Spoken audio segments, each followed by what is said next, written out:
It was a stormy night, the kind where the wind howls like a living thing and the rain seems to slam into the windows with relentless fury. The power had gone out hours ago, leaving the house bathed in darkness, save for the occasional flicker of lightning that illuminated the corners of the room in sickly bursts. Rebecca Goldglass, a 22-year-old woman from a small town just outside of Gunterville, Alabama. Rebecca sat huddled on the couch, her heart thumping erratically. She had moved into this remote house on the outskirts of town just a week ago, hoping for some peace and quiet after the chaos of the city. But tonight, she felt anything but at ease. The storm raged outside, but it was something else that made the air feel thick with dread. There was a knock at the door. It was odd, because Rebecca was sure she hadn't seen a single car pass by in hours. Her eyes darted nervously around the dark room. Another knock, this one louder. Her pulse quickened. Who could possibly be out there in this weather? She hesitated for a moment, her hand gripping the back of the couch. The storm howled, louder than before, as if something was pushing its way in.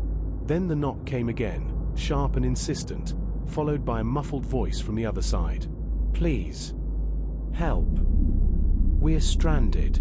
Rebecca took a deep breath, trying to steady herself. Maybe they were just lost, seeking shelter, but something about the voice made the hairs on the back of her neck stand up. She slowly stood up and approached the door, peering through the peephole. A shadow stood in the dark.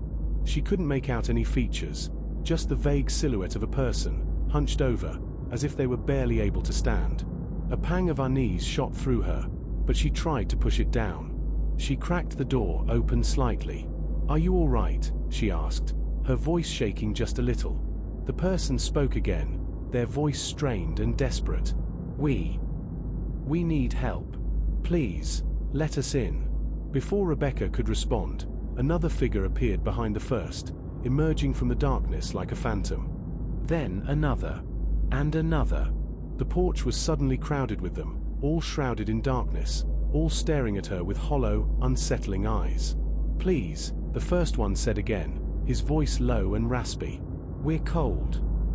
And hungry. We've been lost for days." Rebecca's breath hitched. There was something wrong, something that crawled beneath their words, something hollow in their eyes. But she couldn't explain it, couldn't put her finger on what was so wrong about them. "Why are you standing out there?" she asked, the words escaping her lips before she could stop them. One of them, a woman with thin, sallow skin, tilted her head slightly. "We can't come inside.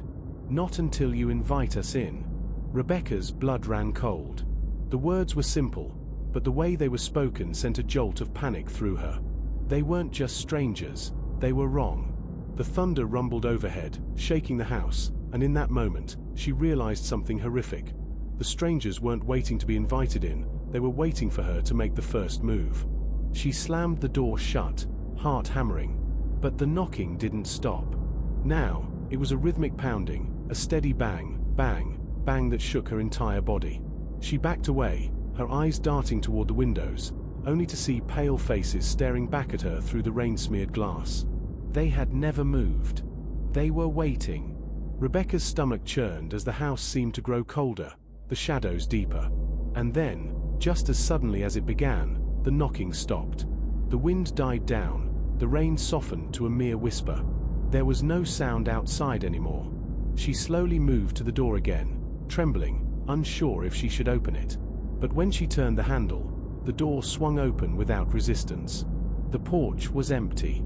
Rebecca stepped outside, heart racing, scanning the yard and the tree line. There was no sign of them. But then she heard it, a whisper, almost too soft to hear. "Let us in." Her blood froze as the voice came from behind her. When she turned around, the strangers were standing in the doorway, their eyes now wide and gleaming, mouths twisted into grotesque smiles. "You should have invited us in," one of them whispered, his voice barely a breath. And with that, they stepped forward, their cold fingers brushing against her skin, pulling her into the suffocating dark. The storm outside began to rage again, as if the house itself had swallowed her whole, leaving only the echoes of the strangers' hollow voices to linger in the night. No one would ever find her.